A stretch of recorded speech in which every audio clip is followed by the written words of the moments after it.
first thing I'd say is we don't need Memorial Day. If you're a Gold Star family member, you think about him or her every single day, in fact, hundreds of times a day.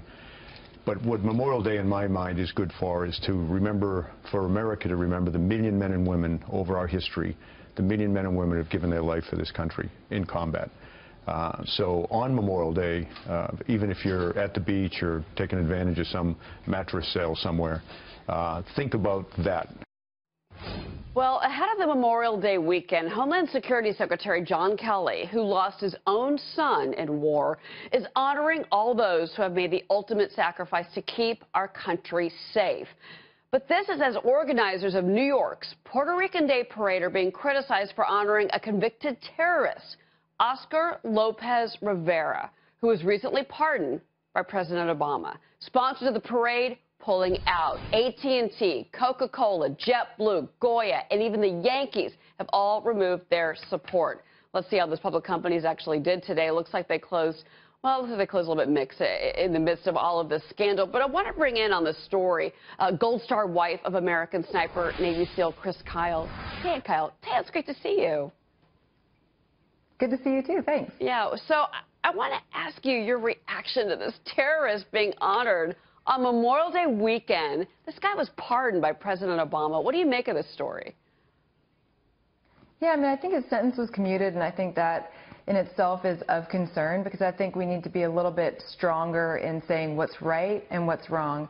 And somebody who goes out and tries to get other people to bomb innocents for whatever cause is not okay. There's no cause that makes that okay. I was thinking about what an analogy would be for this. And I was thinking of Major Hassan, who, of course, shot up Fort Hood in 2009, killing 13 people, one of whom was pregnant, so maybe 14 people. If we had a Veterans Day parade and said he should be leading up the parade, would that be appropriate?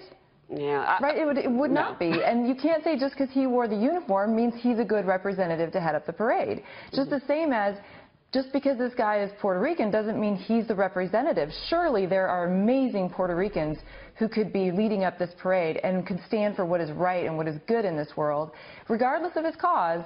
I'm not saying that I'm judging that. What I'm saying is you don't go around bombing people and killing innocent people for whatever your cause is. You know, and especially in the condition that Puerto Rico is in right now, I'm sure there's many other candidates that should have been considered, and this is what they did. And it's interesting, too, because even a Democratic New York councilman who's sitting there defending the decision to put Rivera in the parade, he goes on Fox News' Tucker Carlson show. I want you to listen to what he said to Tucker last night. I'll get your reaction.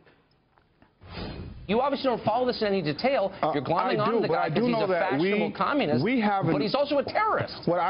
Again, Nelson Mandela was viewed as a terrorist till 2008. But this is, are you really comparing him to Nelson Mandela?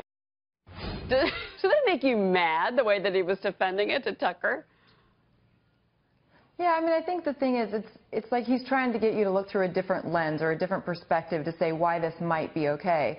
And I feel like there are just certain things in life that are not okay, right? And we know that sociopaths can use empathy to draw people in, or sympathy, and get us to feel sorry for people, and then they come in and exact evil. That's not what we're in a position to do. We're in a position to look at people and say, are they doing things that are evil or not? And if they are committing evil actions and they continue to be devoted to that, which, you know, I think Rivera, one of his last quotes was that he's very good at organizing people, and he intended to go back to Puerto Rico to organize the youth and share things with them. He was very vague in what he would share and why he was organizing, but to me that seems a little bit like a jab to say, yeah, you let me out of prison, I'm going to go right back to what I was doing. Right. Maybe not. I don't want to judge that, but I'm just saying that's a vague statement, and I think he's smart enough to know that he's giving a dig. I don't think he's over it at this point. Yeah, I mean, again, there is so much outrage in New York, which is, I know, become a bit of a second home for you, Taya, over this. And it's going to be interesting to see what the reaction is this weekend when all this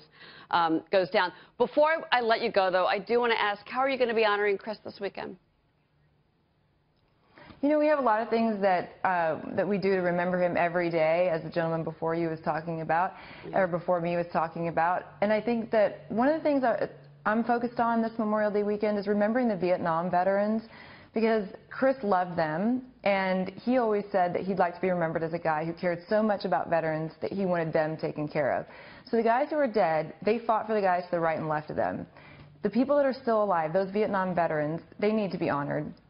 The guys who died, I know a lot of family members of the guys who were killed in Vietnam, and they did not feel at that time in our society that they could talk about their loved one. So I know children who grew up saying, don't talk about how daddy died, right? They're adults now. I'd like to reach out to them and say thank you, and I remember your father. I remember his service. I appreciate it, because they didn't get that back then, and I don't think it's too late to go back and try to do it right for them. It's a wonderful thought, and I'm sure Chris would love it. Taya Kyle, we honor your husband for protecting our country, of course, this Memorial Day weekend, and we thank you as well. It's good to see you.